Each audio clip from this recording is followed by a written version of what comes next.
Hai, selamat datang kembali di ulasan.id. Dan kenapa beberapa hari kemarin gua absen?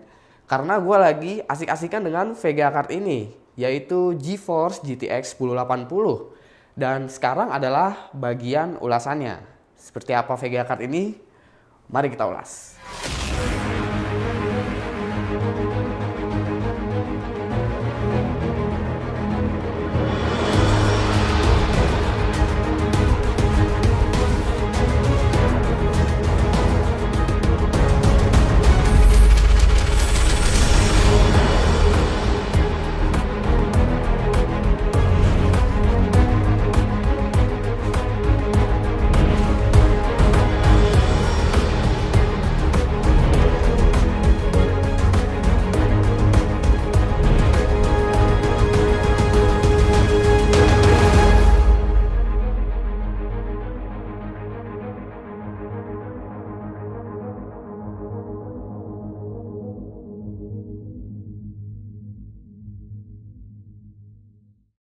Nvidia mengatakan kalau versi Founders Edition ini ialah pengganti versi reference. Alasan Nvidia ngeganti namanya jadi Founders Edition ialah karena Nvidia pingin versi reference-nya itu dibuat lebih eksklusif. Harga versi Founders Edition yang lebih mahal daripada versi non-Founders Edition itu juga dikarenakan karena Nvidia ingin terus memproduksi versi Founders Edition ini sampai siklus akhir dari GTX 1080. Dari harga yang tinggi itu juga Nvidia mengatakan bahwa GTX 1080 ini menggunakan bahan heatsink dan juga body dengan bahan yang berkualitas tinggi. Seri GTX 1080 Reference alias Founders Edition tampil dengan gaya baru khas Nvidia. Sejak GTX 780 muncul, versi reference bentuknya selalu kayak gini. Sekarang Nvidia hadir dengan tampilan yang lebih elegan lagi. Nvidia juga menambahkan backplate low profile untuk menutupi PCB bagian belakangnya. Cooling system dari VGA card ini masih menggunakan sistem blower style. Cuma untuk kali ini, Nvidia ngebikin pendingin ini lebih adem dan lebih silent dari biasanya. TDP 180 Watt adalah salah satu bukti bahwa GTX 1080 ini mempunyai efisiensi daya yang sangat baik buat kita. Untuk pakai VGA card ini, power supply 500 Watt udah cukup menampung GTX 1080. Dan pada kali ini, Nvidia hanya memberikan 1x8 pin untuk konektor powernya. Berbeda dengan pendahulunya 980 yang punya 2x6 pin. Untuk output displaynya, Nvidia masih belum merubah gaya sebelumnya. Perbedaannya di sini ialah pada versi DisplayPort-nya aja.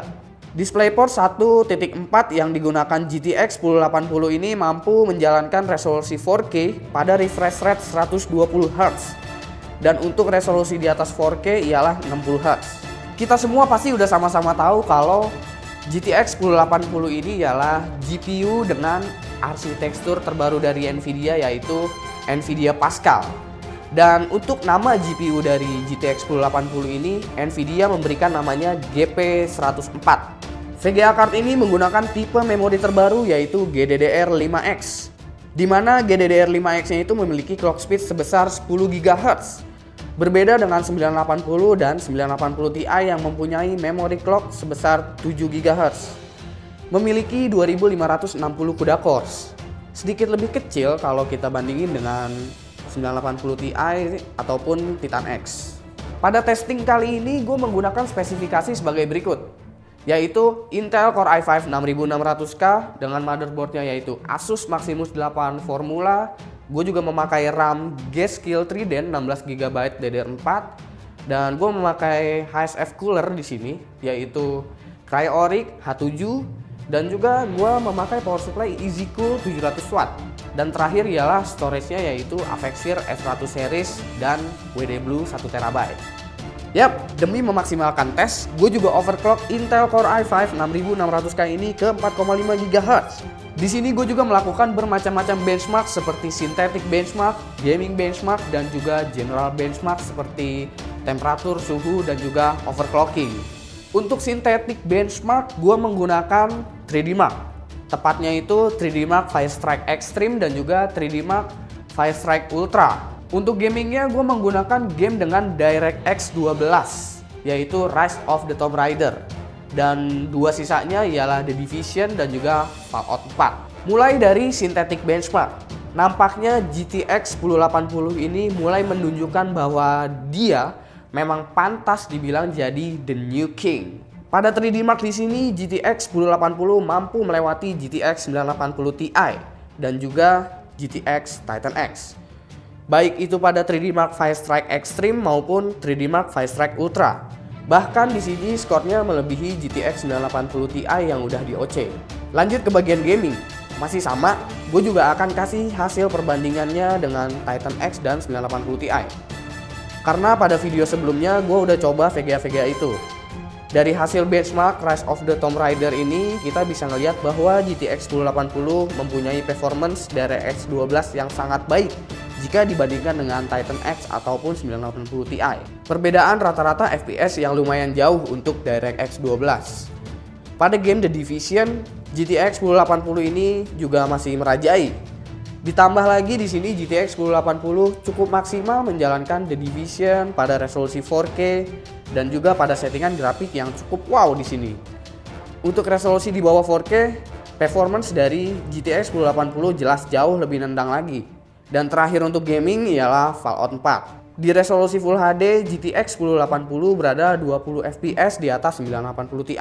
Dan untuk sisanya, 1080 tetap jadi yang paling atas. Nah, sekarang adalah waktunya untuk kasih lihat power consumption dan juga suhu yang dihasilkan dari GTX 1080 Founders Edition ini. Dalam posisi idle, VGA dengan RC tekstur Pascal ini memakan 58 watt.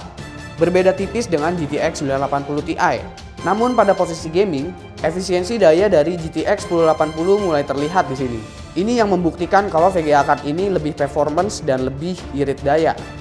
Soal suhu, di sini gue mendapatkan 33 derajat Celcius untuk idle dan 72 derajat Celcius untuk full load-nya. Kayaknya Nvidia sekarang udah nggak main-main dengan cooling reference-nya. Nvidia juga mengatakan bahwa GTX 1080 ini sanggup ditekan sampai ke 2 GHz untuk core clock-nya. Dan pastinya kita juga akan coba untuk overclocking menuju 2 GHz. Kemampuan OC dari GTX 1080 ini juga cukup mengagumkan. Karena dari hasil yang kita lihat ini, perbedaannya cukup signifikan. Pada saat OC, GTX 1080 baru menyentuh suhu 80 derajat Celcius.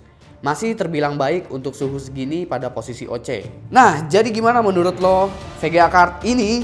Silahkan komen di bawah sini untuk kasih pendapat lo mengenai GeForce GTX 1080 Founders Edition. Atau lo bisa kasih saran untuk video ulasan selanjutnya.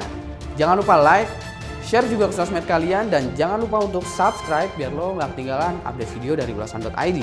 Oke, segitu aja dulu video ulasan kali ini. Gue Suki dan sampai jumpa di video ulasan berikutnya.